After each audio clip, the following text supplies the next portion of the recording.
Never Hike Alone is a Friday the 13th fan film that stands at about 50-ish minutes. 57 minutes. 57 minutes. I gotta say, this is a badass Friday the 13th movie. This is a badass horror movie. This is not necessarily a badass Friday the 13th. It's a badass fan horror movie. Like Clerks, like, you know, that was like, you know, he did that off like low money. It was black and white. Like, he was doing that.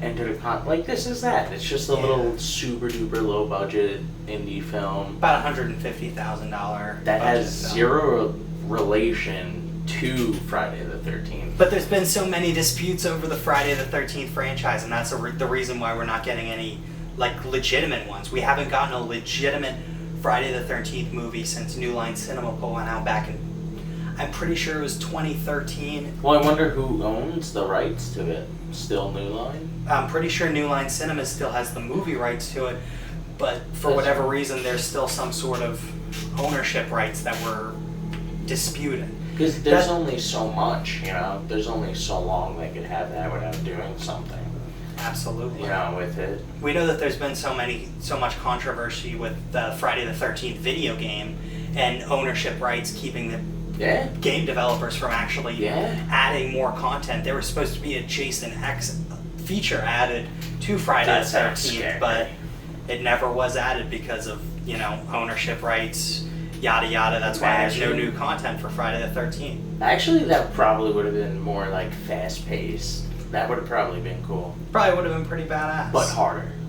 Harder, definitely harder. I mean, not that I thought like those were like interesting ones. Those were like goofs to me. Yeah, but there were a lot of other sorts of. But like beginning, like this is how they should make a new movie of this, though. I will say that because the franchise definitely needs some work on it. They definitely need something, and like this is a style that they should do it where it's like someone, you know, a group of people, whatever, recording on their cameras, they're out, they heard all the tales, yada yada yada.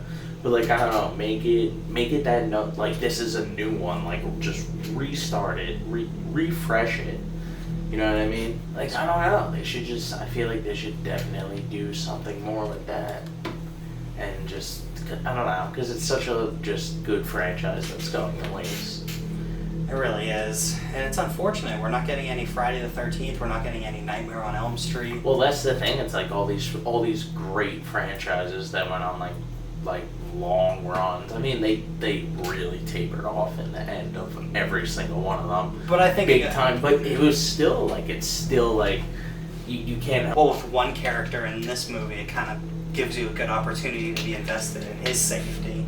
Yeah. Our main character Kevin starts out, and this is also a first in Friday the 13th history, adding found footage type scenario while the person is filming himself. Well, that's what I'm saying. Rather than using the first person in the first movie, which they also kind of took some inspiration from that as well, but it was kind of like a new way of shooting a lot of horror movies, because we see a lot of found footage movies nowadays as opposed to back in the 80s. And that's what I'm saying. Like it's a nice mixture of old and new. That's what I'm saying. Like that's definitely how they should do it. I mean, and that's why I'm saying refresh Jason, because like he needs it. Because I mean, they did terrible in this with him. I mean, it's sad. He's like, Dah! You know? Yeah, their effects guy who did Jason he didn't really. It's hard. I know, because when there's ownership rights and all that stuff too. So there obviously was at some point, like any other Friday the 13th movie, the big mask off reveal where they show Jason's face and he's supposed to be hideous and grotesque and it scares the person even more. And you're like, ooh. But it was kind of just like a dark silhouette mostly, and you kind of see like a very small amount of his face where, you know, he kind of had the signature axe wound in the side of his mouth too, but. Yeah, well, I mean, he was using that axe in the beginning. You know, they didn't go straight to the machete, which, you know, that was interesting. Well, he used the axe in a lot of other movies too. Yeah, but I mean, there was like when he like tried going at the main character, and he just like that first swing after he kicks him out of that building, and when he swings between his legs. Yeah, it was like, you're like, what?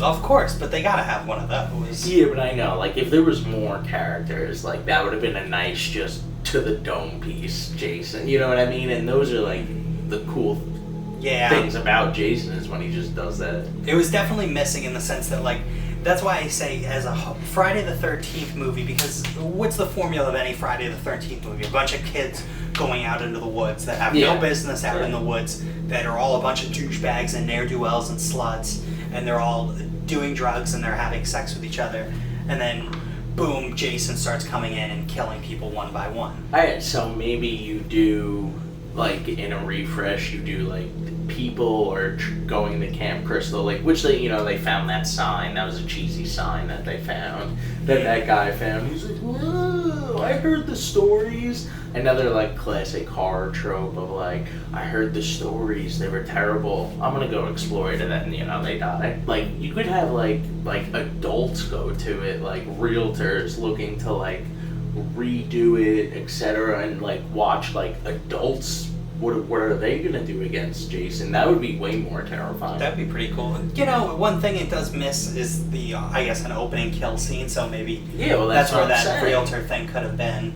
Is a realtor going there to figure things out. I even think, like, just overall, like, either kids or adults, like, scrap the teens. Like, we get it. Like, you know what I mean? Do some kids and adults. Like, who knows? I don't know. I think the idea of killing teenagers has always been a horror favorite. But, like, what if, like, the Strangers Pray at Night, like, what if he was kind of like that, where, like, a family went there, like, the dad's a contractor, he's gonna do it, like, the wife's a realtor, whatever, and they have kids, and he's just hunting each one of them.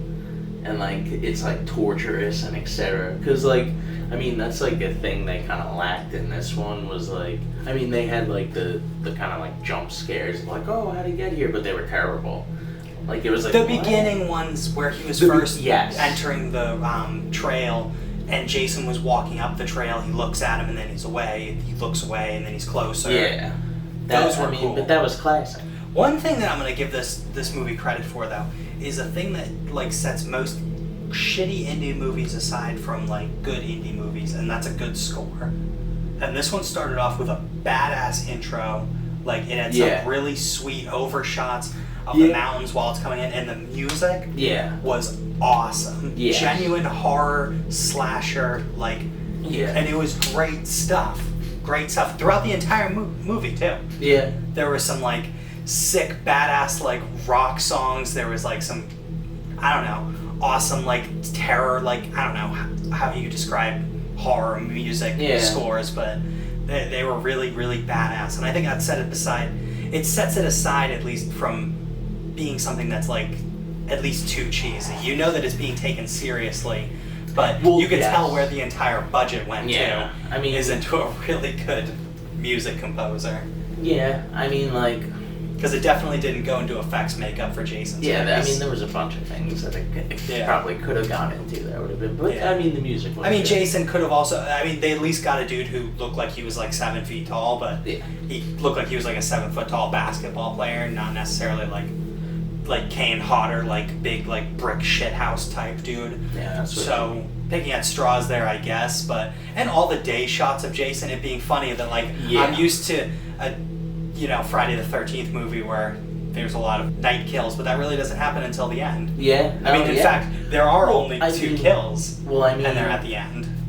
Oh yeah, there is already a sequel being made for this, by the way. Oh. Never Hike Alone in the Snow, or a prequel rather, I should say, but a follow-up to the film rather. So you know that it at least has some success. It's a prequel? But it is marketed as a prequel. Well, because Never Hike Alone it in was the on Snow. YouTube.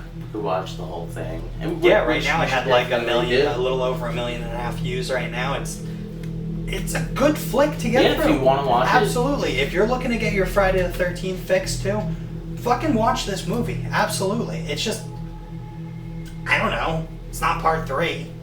It's not part 8. Yeah. Well, it's not Freddy versus Jason. Will the link be in the description? Yeah, the link will definitely be in the description. The guy wasn't believable. None of it was believable, and that's the only downside.